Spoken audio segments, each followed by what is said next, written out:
Hi guys, it's me, Jonathan Moreno, also known as Joaldo, and welcome back to my channel. Today, samahan niyo ako sa isang voice acting session. Ipapakita ko sa inyo ang buong proseso. Script reading, actual recording, konting bloopers, at syempre, pahinga rin after ng heavy drama lines. Let's go! So, ganito yan. Usually, isinasend sa amin ng admin ng YouTube channel yung script via Google Drive, mga 1 week before pa ng recording schedule. So may time talaga kami magbasa at paghandaan. Pero since matagal na rin akong nag-voice acting, hindi ko na gaanong inaaral word for word. Ang focus ko na lang talaga ay kung sino yung character ko. Like, ano yung personality niya, paano siya magsalita, at anong emotion ang kailangan. Gusto ko kasi kapag nag-deliver ako ng lines, parang unang beses palang naririnig. Hindi yung sobrang rehearsed o robotic. Mas feel ng audience kapag totoo yung atake, di ba? Okay, real talk. Madalas wala na talagang warm-up na nangyayari. Lalo na kung late na akong dumating. Pero kahit ganon, hindi naman ganun kabigat yung problema kasi halos hapon na rin usually yung recording namin. Ibig sabihin, gamit na yung vocal cords ko buong araw. Sa usap, tawag, at kung ano-ano pa. So technically, warmed up na siya. Pero syempre, kahit ganun, kailangan pa rin ng konting focus. Isang sip lang ng tubig, then ready na. Alright!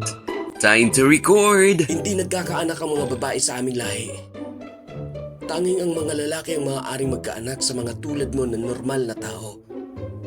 Usually, habang binabasa ko yung linya for the first time, doon ko na rin ina-adjust kung paano ko siya babasahin. Di na ako sobrang nagre-rehearse beforehand kasi mas gusto ko yung organic na atake, yung parang first reaction ng character sa sitwasyon. Kumusta, Diana? Parang masyado akong chill sa delivery. Ulitin ko ng medyo may urgency. Kumusta, Diana? Uy, Tonyo, ikaw pala. Maaga kayo natapos sa trabaho? 3:00 pa lang ah. Maaga kong natapos yung inutos sa akin. Ganado ako magtrabaho kasi pupunta talaga ako dito. Oh, ayan. Mas pasok. Mas ramdam. Ganyan ako kadalasan. On the spot ko pinapakiramdaman yung linya. Pag feel ko kulang sa emosyon, inuulit ko agad para kuha yung tamang tone. Mukhang balisa na po yata kayo rito. Kaya kung ano-ano nang naiisip ninyo. Doon po ako nanggaling oh. Hindi ninyo lang ako napansin. Kasi masyado kayo nag-aalala at iniisip ninyo na baka may nagparamdam na sa inyo rito. Oops! Sorry! Munti ko nang maiba yung linya. Gutom na ata ako. Habang naghihintay ng turn sa booth, chill muna. Minsan tahimik lang. Minsan kwentuhan with the team o yung kapwa voice actors. Kung minsan, nagjo-joke time lang kami. Or kumakain, gutom talaga yung recording. Or nagpa-practice ng ibang character voices habang nag-aantay. Pero mostly, pahinga lang talaga. Energy conservation, ika nga. Pero syempre, attentive pa rin. Baka biglang tawagin. So, stay ready. Pagdating sa playback, to be honest, hindi na rin kami masyado nagtatagal dyan. Usually, hinahayaan na namin yung editor ang pumuna kung may sablay. At sa awa ng Diyos, bihira naman. At kung meron man, minimal lang yung flaws. Oo, importante pa rin pakinggan yung atake.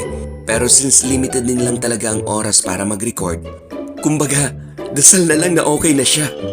Ganito na lang kami oh. Cross fingers. May kasamang dasal na sana hindi kami ipatawag ulit para i-record yung ginawa namin. Checo, bakit mo ginagawa ito? Nagtatanong ka pa? Dahil aswang ako! Ito ang pangangailangan ng katawan ko. We're good to each other, di ba? Masaya tayo magkausap na gabing yun, di ba? Nagkakasundo tayong dalawa. Paano mo ako magkakaya patayin? Salome, hindi ko ginustong maging ganito. Ipinanganak ako ng isang engkanto at isang aswang. Iba ang hilig ng laman ko sa tao. Kahit anong gawin ko, kahit anong pilit kong magpakatao, eto na talagang likas ko. Kahit paanong buti ng pinagsamahan natin, hindi pa rin magbabago ang tingin naming mga dangga sa inyong mga babae. Kayo ang aming pagkain! Whew! Tapos na! Grabe yung script ngayon. Ang haba ng drama lines. Kaya todo buhos ang emosyon at boses. Kaya after ng session, wala muna. Hindi muna ako magsasalita. Tahimik lang para makapagpahinga yung vocal cords ko. Voice actor things, ganyan talaga minsan. Kung gusto mo ring pasukin ng voice acting, tandaan mo, hindi kailangan perfecto agad. Mas importante yung pakiramdam at koneksyon sa character. Tsaka enjoyin mo lang. Yun talaga yung magic. Thanks sa pagsama today. Like and subscribe lang kung trip nyo pa ng more BTS stuff. Kita-kits sa next session.